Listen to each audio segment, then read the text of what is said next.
I guess even though we were free, we were still slaves in the mind. Message! Alright family, thank you for tuning in to another episode of Know Yourself Academy. It's your guy Boro, the Lucky Libra here. And as you can see by the title, man, we getting right into the Ascendant Rising sign series, and we're starting off with the Aries Rising sign. Alright, now if you didn't watch my previous two videos on the true purpose of astrology, breaking down you know, the houses and the rising sign, you want to go ahead and check that out to have more of a foundation on your ascendant rising sign. But you know, in this rising sign series, you're going to break down the spiritual travel of your personality throughout your chart. All right, and this is really the importance of your rising sign, because your rising angle in your chart depicts what is going to be the it shows you whatever sign you have in this house is your personality at its core, how people appear you to be, the way you start things. All right, the ruler of this sign is your chart ruler, and on top of that, this is the personality that you take throughout these houses. And we're going to emphasize the 4 cardinal houses, which is the 1st, 4th, 7th, and 10th houses. All right, and talk about your spiritual journey, how these things evolve depending on your rising sign. So let's get right into it. Aries rising. All right, so as an Aries rising, your house system is already naturally, you know, the constellations are where it's supposed to be. So, you know, the first house deals with the self. All right, deals with the self, is about your self, personal issues, your personal insecurities, and everything that relates to your personal. If it relates to you personally, it falls in the first house. All right, and it's your core personality. All right, so it's like if you're not using your sun acting on something or using your moon reacting to something, you know, the things that you're just into, that's your rising sign. Okay, you're in the car, driving the car, you know, the car is the sun sign, how you drive is the moon sign, but like the features on it and like the music you're listening to while you're driving, like that's your rising sign, the things that you're just into. All right, now your personality.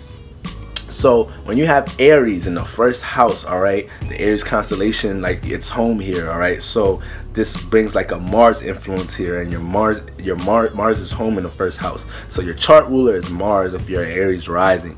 All right, now the first house deals with how you view things on a personal level as well, how you see and start things on a personal level. So the thing is, with Aries being here, it's cardinal fire and it's dealing with the self and its own self intentions. So when you have Aries in your first house, you naturally see things through your own way when starting things, or when things are given to you. You know, you naturally formulate your own way of seeing things on a personal level when it's dealing with personal issues.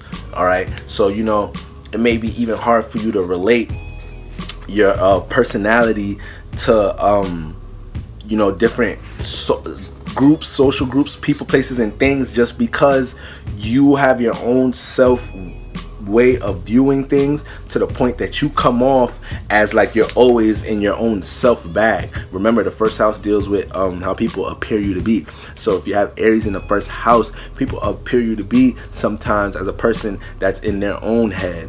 Whether you're smart, talented, or whatnot, this may make people not even want to mess with you, or you know, be around you or vibe with you, because they feel like, yeah, this person is cool, this person is smart, this person talented, whatever. But like, yeah, they don't want to experience your ego and whatnot, and how you're so into yourself, because you subconsciously do that because it's how you see things. You see things from a self point of view. All right, and you relate things to the self and how you see things in your own way, and that's not always you know, that's not always gonna mesh with people you're around. So then when you take that personality and then we move it to the 4th house. The 4th house, you have Cancer there as an Aries rising. All right, so a lot of Aries rising, you know, like I said, this is a natural house system, so Cancer is home in the 4th house.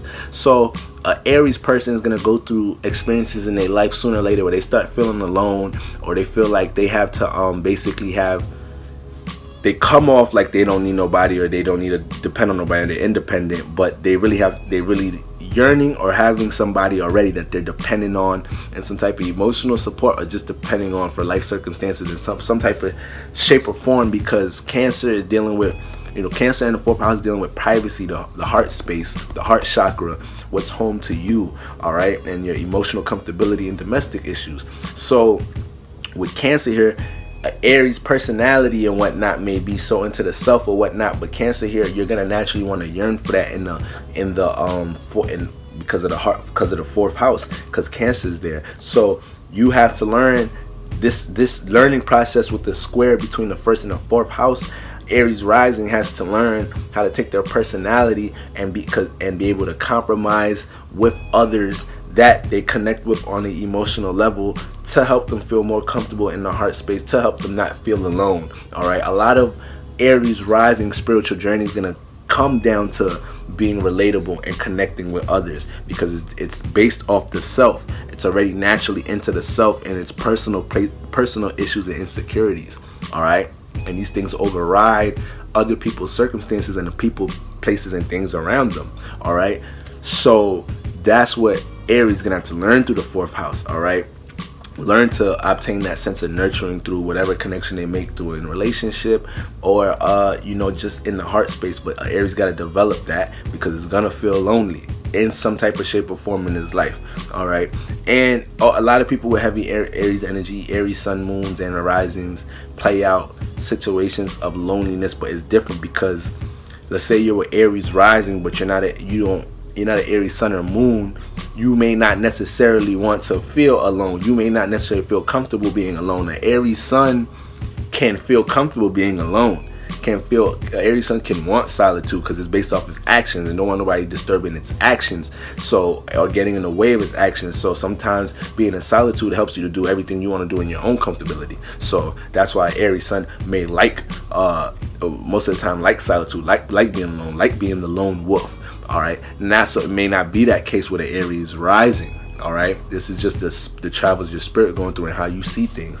So the 4th house is going to create that learning process. All right, that learning process and learning how to mesh how you see things, and you know, meshing that with the people, places, and things around you, more so the people around you, to help you resonate in a more comfortable place in the heart space, so you don't come off as such a lone wolf or whatnot and manifest more situations of being lonely. All right, also maybe in the household as a Aries rising, in the household, your parents may have your parents may have viewed you as being real self-sufficient at a young age, and what maybe they overestimated that, but it created circumstances where you just probably felt alone in your family, even if there's a lot of people in the house, or you just felt like there's nobody you could relate to, or you know, you gave off a sense of independence, and maybe it's too much is thrown on you to the point, you know, you don't know how to, it makes you uncomfortable to relate in the household, because the way you're being treated, you just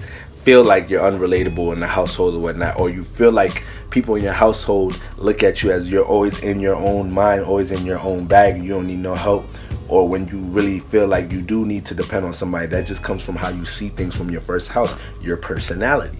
All right, now when we get into the 7th house, this is opposite from the 1st house. So this is the ops. This is the opposition you have to learn to deal with, a clash you have to learn to deal with. Now the 1st house and the 7th house, this is naturally the Aries house, naturally the Libra house. And we know Aries and Libra are opposite signs, and Aries is dealing with the self, personal, a cardinal fire, creating its own way of seeing and feeling about something. Not so much creating its own way, well, creating a way to see and feel about something, but I don't want to say own because it makes it sound fixed, but essentially that's what they're doing. They create their own way of how to see and feel about something when they receive something. So in the 7th house, you have a Libra here, and it's opposite from the 1st house. So in the 7th house, you know, you have to learn how to take your personality, and you have to learn how to connect that with others, because you know this is an opposite. So Aries or Mars don't like being in the 7th house. All right, so if you have Mars in the 7th house, you may be somebody that aggressively connects with others, is not as compromising on one-on-one relationships, and you're more domineering on one-on-one relationships, and you want people to relate to you on the terms you want them to relate to that you want them to relate to you. Your sense of compromising is not as high, and you can be volatile, or you can get frustrated when you have to be in situations that deal with group work, or just any situation where you have to balance and compromise with a person, place, a thing on a one-on-one level. That may make you uncomfortable, because, or you may feel like it's offensive to you, because you shouldn't feel like you have to condense your personality to make it suitable for others. So this is what you're gonna have to learn as an Aries rising, the 7th house. So you know, you have Libra there, so it's like, you know, you're naturally, it's not like you have Libra there, so you have the influence of Venus there helping you to be more communicative here, helping you to be a little bit more compromising, but it's still opposite from your 1st house, so it still clashes with your personality and feels uncomfortable with your personality. All right, so keep that in mind, Aries rising. Open yourself up in certain one-on-one relationships, you know, to find better grounding between you, a person, place, or thing, you know, and not look at things having to go your own way or having to accommodate your personality, you know, in order for things to grow, especially in relationships. Aries, Scorpios, and Virgos all deal with, you know, love trials and tribulations here because of their archetype. All right, so Aries is so into the self, and Venus doesn't like Aries for real, and Venus resonates with the 7th house space in Libra. So like, just for you to be compromising and valuing what other people have to say all the time, as that you don't see things that way sometimes because you've seen it from your own point of view, but you're here to learn that. All right, and you're gonna manifest a lot of situations where you're clashing with people because you're not trying to meet them on the same level or meet a same understanding. It's cool for two people not to see things the same way, but as an Aries rising, you have to understand that, all right, me and you don't see things the same way, but we can work to get on a level to see where we both coming with. Then that's the space where we agree on. That's the space we meet on. It's not about necessarily having to agree on the same thing. It's just seeing where we come from, and that's what compromising is about. All right, so Aries rising, you gotta understand that, and Aries sun and moons, yeah, I gotta understand that, because it's just the opposite energy, Libra. All right, then when we get into the 10th house, all right, your spirit then went through all these travels. Now when we get to the 10th house, the 10th house is dealing with your social status, how people appear you to be in the world, what you made out of your personality and the experiences and the things you went through, and how you build foundation out of these things, because the 10th house is dealing with your foundation and, like, you know, the fruits of labor you manifested from the seeds you planted in all your earth houses and the things that you work on. Ultimately, this creates your social status. So Aries has to learn and not have their personality be so sporadic and spontaneous and all over the place, or dive into so many different things, right? Because it's fire, so fire likes to detach and attach itself like this. So as an Aries rising, you have to learn to take your personality and the things, the experiences you go through, and situate yourself in something in that 10th house to create a status, to create something to build on, and not be jumping all over the place. Because you have Capricorn here. All right, so Capricorn is home in that constellation, but in this area, Capricorn is about building. It's about the blueprint. It's about being found. I don't know if that's a word, being founded in something, but building a foundation for something. All right, being stabilized or being financially stabilized. I'm a Capricorn moon. That makes me very uncomfortable when I feel like I'm not financially stabilized or building on some type of securities to make me stable in my life. So Aries gotta learn to do that throughout the 10th house. All right, and it's Capricorn here, so it's cardinal earth, so you have to learn how to create that. You have to learn how to create that and initiate that in your life, instead of just, you know, like I said, just attaching yourself to things that catch your eye because of expression. Because fire signs is in Aries dealing with expressions. Expressions is what entices a fire sign. So you could be dating a fire sign, but if it doesn't matter how you make them feel, it doesn't matter how you now I'm not gonna say how it doesn't matter, but when it comes to how you communicate to them and whatnot, they could care less about how you communicate to them or whatnot. They want to see your actions. The fire sign wants to see your actions, how you express yourselves to them. Then that gives them the feeling, that gives them enticed, like, oh, I see this person's actions, they must really feel this way about me, they must really care. So understand that if you're dating a fire sign too. But yeah, for the most part, that's what they have to learn in the 10th house, to create that and situate that and build on that, not just be all over the place or building little by little in these places and not coming back to projects. Build on that and stay on that and create something of that, all right, out of your personality and experiences and travels you've been through, all right. But this overall, that's the Aries rising, all right, real personal, passionate people, all right. These people, once they do place their time and focus to something, y'all have all the energy and vitality in the world to get it done. Y'all endurance be crazy, because Mars is your chart ruler. Mars is in the first house. Mars is the influence here. So Mars gives you that vitality to push for your the influence of Mars here gives you that vitality to push for your personal goals, push for your personal insecurities. But like I said, Mars don't like to compromise itself. Mars turns into frustration and anger when it doesn't meet its passions, desires, and goals. All right. So with that being said, you know, you have to learn to balance that with those other lessons you'll be learning in the 4th, 7th, and 10th house.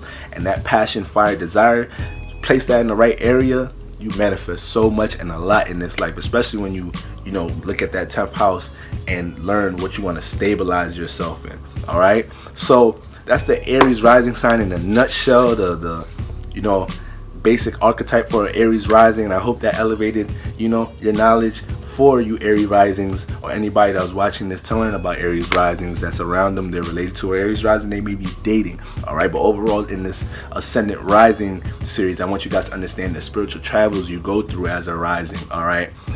And that wraps it up. So y'all already know what it is. Like, share, subscribe. It's your guy Boro, the Lucky Libra, and I'm out of here. Peace.